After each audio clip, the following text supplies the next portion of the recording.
화제가 된 사건, 사고 소식 짚어보는 아침의 이슈 시간입니다. 조규현 변호사, 강전의 변호사와 함께 자세한 이야기 나눠보도록 하겠습니다. 안녕하세요. 안녕하세요.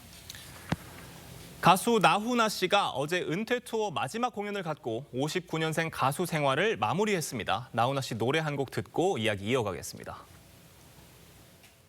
저다가 한바탕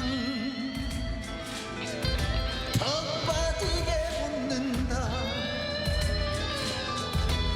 그리고는 아픔을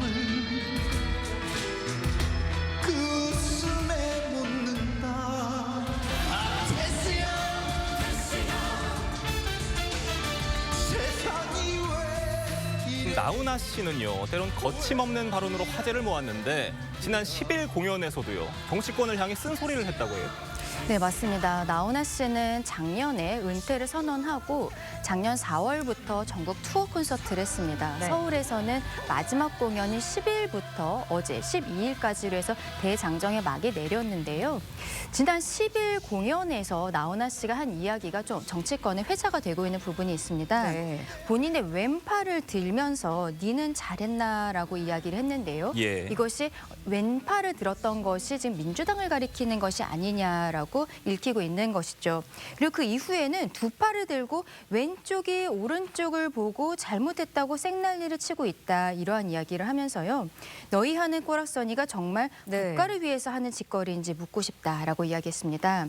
군인이 잡혀 들어가고 어떤 군인은 질질 짜고 있다. 이런 상황을 북쪽의 김정은이 좋아한다. 이런 발언까지도 나왔습니다. 네, 민주당에서는 이제 나훈아 씨 발언을 두고서는 맹렬한 비판이 좀 쏟아졌어요. 몇몇 의원들에서. 그거 어떻게 들으셨어요? 타당했다고 보시나요? 지금 뭐 타당성 여부를 떠나서 일단 어떤 뭐 예술인 연예인든 자기의 정치적 소신을 밝힐 수 있고요. 자기 콘서트에 또 하신 말씀이니까.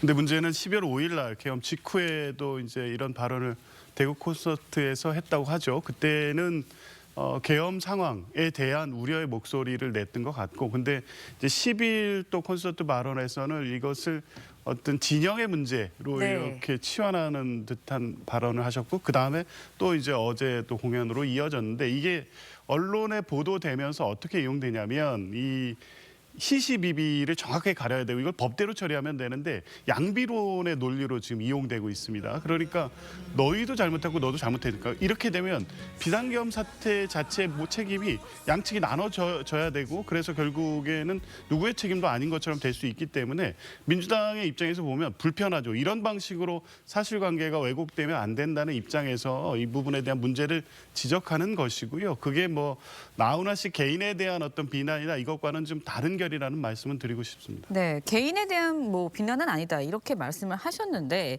강전의 변호사님께도 같은 질문 좀 드려봐야 될 것 같아요. 일단은 가수가 개인의 고별 콘서트에서 한 발언을 두고 정치권 인사들이 너무 격하게 반응하는 네. 거 아니냐 이런 지적도 일부에서는 일고 있습니다. 맞습니다. 어떻게 들으셨어요? 그리고 표현의 자유에 대한 문제인데요. 지난 주말 동안에 사실상 또 문제가 됐던 것이 민주당에서 민주파출소라는 기구를 통해서 우리 일반 국민들의 카카오톡을 검열하겠다. 실질적으로 그러한 방침을 밝히면서 굉장히 온라인상으로 뜨거운 감자가 되고 있지 않습니까?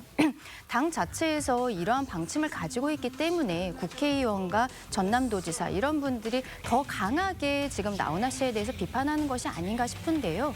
헌법상의 표현의 자유에 대해서 민주당 측에서 조금 더 무게감 있게 받아들여야 되는 것이 아닌가라고 개인적으로 생각합니다. 지금 나훈아 씨가 어제 마지막 공연에서 해명을 했다고 해요. 뭐 네. 국회의원인지 도지사인지 들으라 뭐 이렇게 얘기를 하셨다고 하는데 어떤 내용이었습니까? 그렇죠. 본인이 앞서 제가 말씀드린 게 10일 날 공연에서 있었던 발언이고 그게 정치권에서 회자가 되고 있었기 때문에 어제 마지막 공연에서 여기에 대해서 다시 한번 발언이 있었습니다.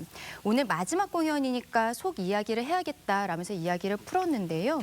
국회의원인지 도지사인지 잘 들으라라고 이야기를 했습니다. 예.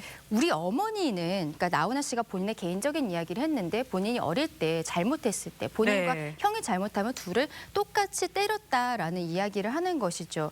네가 잘했니 못했니 할 거 없이 전부 똑같이 맞아야 된다. 본인이 그렇게 잘했다라는 이야기를 했습니다. 예. 그리고 또 특이한 이야기를 했는데 본인에게 1년의 기간만 주어진다면 전라도 쪽의 사람을 경상도에서 출마를 시키고 그리고 또 경상도 사람을 전라도에 출마를 시키고 이런 형태로 국가가 통합이 되어야 된다라는 이야기를 했습니다.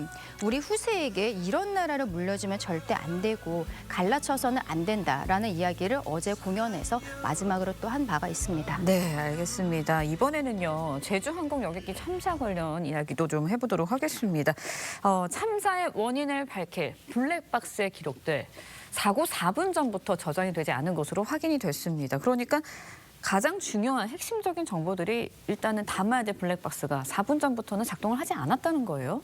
그렇죠. 이번에 사고 원인을 밝힐 가장 유력한 증거가 비행 기록 장치하고 음성 기록 장치였고 예. 일부 비행 기록 장치에 훼손이 있었기 때문에 미국 국가교통안전위원회로 가져가서 이제 분석을 하고 있는데 4분 전부터의 기록이 완전히 없다는 겁니다. 네. 결국 이것은 양 엔진, 두 개의 엔진이 모두 중단되었다는 것이고 그렇다고 하면 이제 세대 충돌, 조류 충돌 이후에 있었던 것으로 추정되고 그러면 그게 직접적인 원인이었는지에 대해서는 이 비행 기록 장치라든가 음속 기록 장치가 굉장히 중요했는데 그렇죠. 가장 중요한 증거가 지금 확인이 안 되고 있는 거죠. 특히 사고 직전 4분 동안의 상황은 실제 사고 원인을 밝힐 수 예. 있는 가장 중요한 어떤 상황이기 때문에 이 예. 부분에 대한 복원이 안 된다고 하면 사실은 사고 원인 규명에 상당한 어려움이 발생하게 된 것은 사실입니다. 지금 보니까 전력 셧다운 가능성이 굉장히 높아 보이는 상황인데 이 상황에 대비할 어떤 그런 장치 같은 게 없었던 걸로 봐야 되는 건가요? 일단 이 기종에는 없었습니다. 예. 보조 전력 장치라는 것이 있는데요. 이러한 네. 전력 셧다운이 됐을 때에도 음성 기록 장치를 9분 이상 녹음을 할 수 있도록 하는 일종의 보조 배터리 같은 역할을 하는 장치가 있습니다. 네. 우리 정부에서는 2018년부터는 의무적으로 이 기종에 달도록 네. 하게 되어 있는데 문제는 소급 규정이 없었던 것입니다. 그리고 해당 사고기 같은 경우는 2018년 이전에 도입이 됐었기 때문에 이 보조 전력 장치가 없었던 것이죠. 예. 그리고 지금 또 알려진 것이 문제가 되는 것은 같은 기종이 대한민국에 101대가 여전히 운항이 되고 있는데요. 그 101대 중에서도 반이 안 되게 지금 50% 미만만이 보조 전력 장치가 장착이 되어 있는 것으로 알려지고 있어서 이 부분도 추후에 좀 논란이 될 것으로 보입니다. 네, 보조 전력 장치 탑재가 안 된 부분이 굉장히 아쉬움으로 남는데 결국 핵심 증거가 사라진 상태입니다. 그렇다면 정확한 사고 원인 밝히려면 앞으로 어떻게 해야 해요? 더 큰 시간과 좀 노력이 필요할 것 같고요. 사고 원인 규명에 상당히 어려움이 초래된 건 분명해 보입니다. 실제 조류 충돌이 있었는지에 대해서는 추정이고 사실의 가능성이 높은데 그 이후에 복행 과정이라든가 왜 랜딩 기어를 수동 조작을 못했는지 그리고 복행하는 과정에서 원래 활주로 방향이 아닌 반대 방향으로 내려오게 된 경위가 사고 원인의 직접적인 이유인데 이런 부분에 대해서는 이제 다른 자료라든가 증거를 통해서 확인할 수밖에 없는 상황이 된 것 같습니다. 네, 알겠습니다. 조기현 변호사, 강전의 변호사와 이야기 나눴습니다. 두 분 말씀은 여기까지 듣겠습니다. 감사합니다. 고맙습니다.